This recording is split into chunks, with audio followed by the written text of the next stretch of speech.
San Diego zoo park అని అంటారండి. ఇది చాలా ఫేమస్.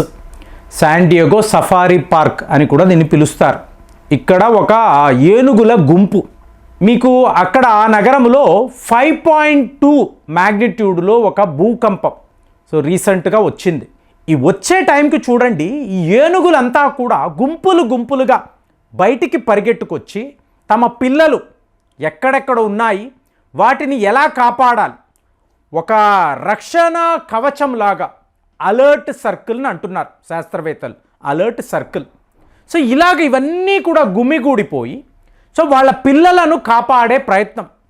అంటే ఏనుగులకు ముందుగానే భూకంపము రాబోతుంది అనేది తెలిసిపోయింది. చూడండి, అంటే జంతువులు మనకన్నా అలర్ట్గా ఎలా ఉంటాయని చెప్పడానికి ఇది ఒక ఉదాహరణ. జూవే వాటిని బంధించారు, కానీ అక్కడ కూడా తమ సంతతిని కాపాడుకునే ఒక అద్భుత ప్రయత్నము శాన్ డియేగో అనబడే జూ పార్కులో జరిగింది. ఇవాళ యావత్ శాస్త్రవేత్తల వర్గం ప్రపంచ స్థాయిలో, ఇప్పుడు మీరు చూశారనుకోండి, జపాన్లో ఒక భూకంపం అని మాట్లాడతాం. ఇంతలో టిబెట్, చైనాలో కూడా వచ్చిందండి. నేపాల్ అంటాం. మళ్ళీ ఇటువైపు ఏం జరిగింది?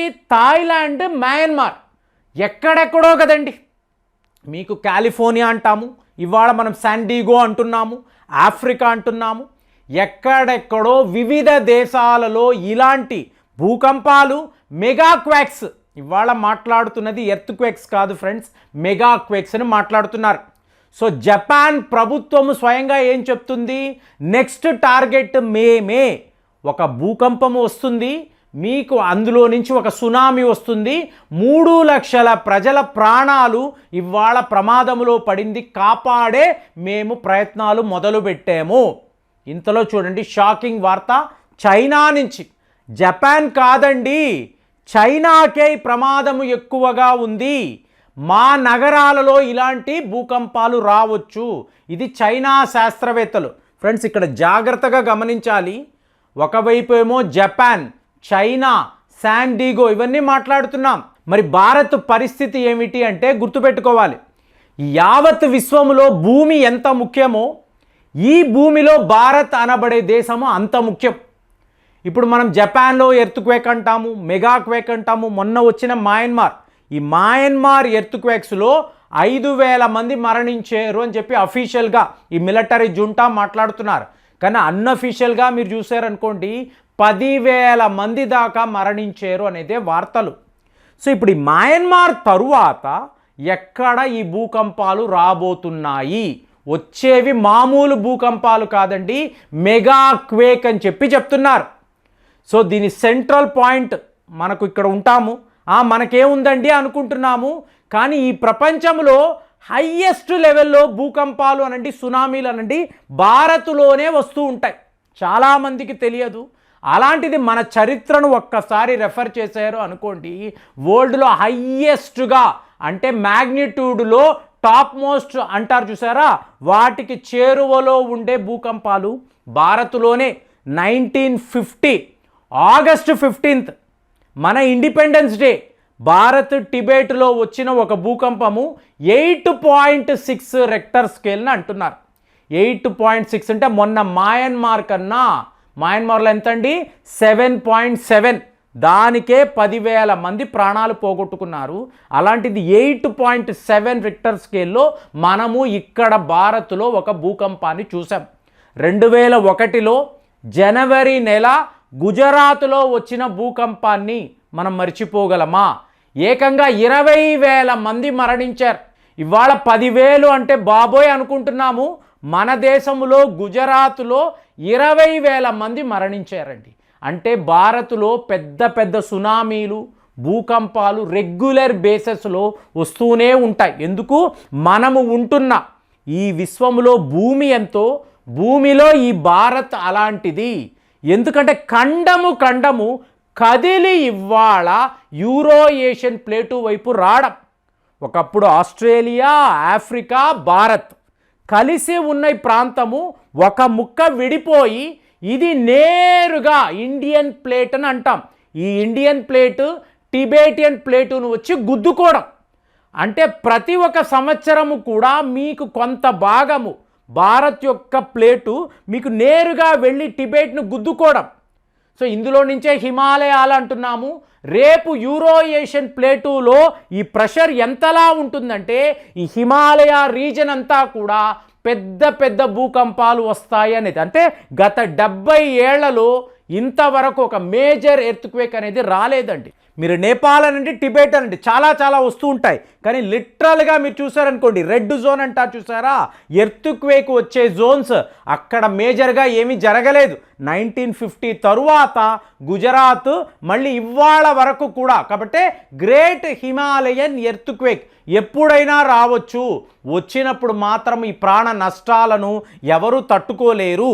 ఇదంతా వీళ్ళు మాట్లాడతారు. శాస్త్రవేత్తలు మొత్తము ప్రపంచాన్ని గమనిస్తున్నారు. వాళ్ళ మ్యాపుల్లో ఎక్కడెక్కడ భూకంపాలు రావచ్చు, వస్తే ఎలాంటి నష్టము జరుగుతుంది. ఇందులో జపాన్ శాస్త్రవేత్తలు, చైనా శాస్త్రవేత్తలు వాళ్ళు ప్రభుత్వాన్ని ఫుల్గా హై అలర్ట్లో పెడుతున్నారు. అలాంటప్పుడు ఇవాళ మనం ఏం చేస్తున్నాం? సో మన దేశంలోనే పెద్ద పెద్ద సునామీలు వస్తాయని అంటారు కదా, అలాంటిది మన యొక్క ప్రిపేర్డ్నెస్ ఏమిటి? ఇదే ఇవాళ అందరూ మాట్లాడుతున్నారు. జపాన్లో ఒక స్కూల్లో మీకు పిల్లలు చదువుకుంటున్నారు, మీకు భూకంపం వచ్చిందంటే వెంటనే వాళ్ళు వాళ్ళ డెస్కుల కింద వెళ్ళి దాక్కుంటారు. ఒక వీడియోలో మాట్లాడాము కదా, ఒక ఆఫీసు బిల్డింగ్లో అందరూ కూడా సెల్లార్ వైపు పరిగెడతారు. అంటే వాళ్ళకి గంటల తరబడి ట్రైనింగ్ ఇవ్వబడుతుందండి. పిల్లల నుంచి పెద్దవాళ్ళ వరకు కూడా మీరు ఒక కాంప్లెక్స్లో ఉన్నారు, భూమి ఊగుతుంది అంటే అందరూ రోడ్ల మీదకి వచ్చేయండి, ఎందుకంటే ఆ బిల్డింగ్ కూలిపోవచ్చు. ఇలాంటి ట్రైనింగ్ ప్రోగ్రామ్స్ అనేవి జపాన్లో, చైనాలో అంతా కూడా చాలా ఎక్కువ. ఇంకా చెప్పాలంటే తైవాన్ లాంటి ఒక చిన్న దేశం, అక్కడ కూడా ఇలాంటి ట్రైనింగ్స్ ఉంటాయి. వాళ్ళకి డ్రిల్స్, ఎర్త్క్వేక్ డ్రిల్స్ అని ఉంటాయి. కానీ మరి మన భారతదేశంలో మనం ఎప్పుడైనా విన్నామా? భూకంపము వస్తే మనము ఏం చెయ్యాలి? దీనికి సంబంధించిన ఇప్పుడు మిమ్మల్ని కూడా అడుగుతున్నాను, నేనే అడుగుతున్నాను. నేను స్కూల్ చదువుకునే రోజుల్లో ఏ రోజు కూడా ఎవరు ఇలాంటి ప్రోగ్రామ్స్ అనేవి కండక్ట్ చేయలేదు. మరి చెన్నైలో చదువుకున్నప్పుడు అక్కడ కూడా భూకంపాలు వచ్చాయి, బిల్డింగ్ ఊగింది. కానీ ఎవరికి దాని గురించి అసలు ఎటువంటి నాలెడ్జ్ ఉండదండి, ఎవరికి ఏం తెలియదు. ఇవాళ ఏం మాట్లాడుతున్నాము?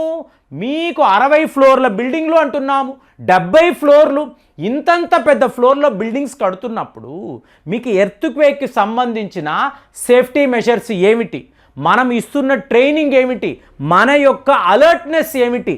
ఇదే అందరూ మాట్లాడుతున్నారు. ప్రపంచ స్థాయిలో ఇవాళ ఇదే డిబేటబుల్ ఇష్యూ. జపాన్, చైనా కాదు, ఒకవేళ మీకు ఇండియన్ సబ్ కాంటినెంట్లో ఇంత పెద్ద సునామీ, ఇంత పెద్ద భూకంపము వస్తే మీరు ఎలా మిమ్మల్ని కాపాడుకుంటారు? 300 మిలియన్ లైఫ్స్ ఇన్ డేంజర్ అని చెప్పి ఇవాళ మీకు అమెరికాకు సంబంధించిన మీకు సైంటిస్టులు చెప్తున్నారు. 300 మిలియన్, ఇది వాస్ట్ నెంబర్, మ్యాసివ్ స్కేల్లో జరగవచ్చు. అలాంటప్పుడు మీరు తీసుకునే జాగ్రత్తలు ఏమిటని ఇవాళ మాట్లాడుతున్నారు.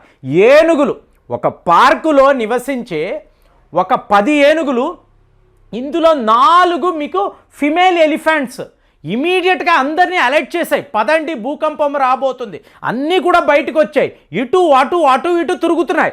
ఒక వలయాన్ని, ఒక అలర్ట్ సర్కిల్ని ఏర్పాటు చేసుకున్నాయి. మన పిల్లలు ఎక్కడ ఉన్నారో అందరూ జాగ్రత్తేనా, వాటికి అవే కమ్యూనికేట్ చేసుకొని మనం సేఫ్గా ఉండాలి. అంటే ఏంటి? ఒక షెడ్డులో ఉంటే షెడ్డు విరిగి పడవచ్చు, లేదా చెట్టు కింద ఉంటే చెట్టు మీ మీద పడవచ్చు. అదే మీరు ఓపెన్ ప్లేన్స్లోకి వచ్చేసారు అనుకోండి, మీకు ఏం జరగదు కదా. అంటే ఎలిఫెంట్స్ ఎంత ఇంటెలిజెంట్గా ఆలోచించేయి.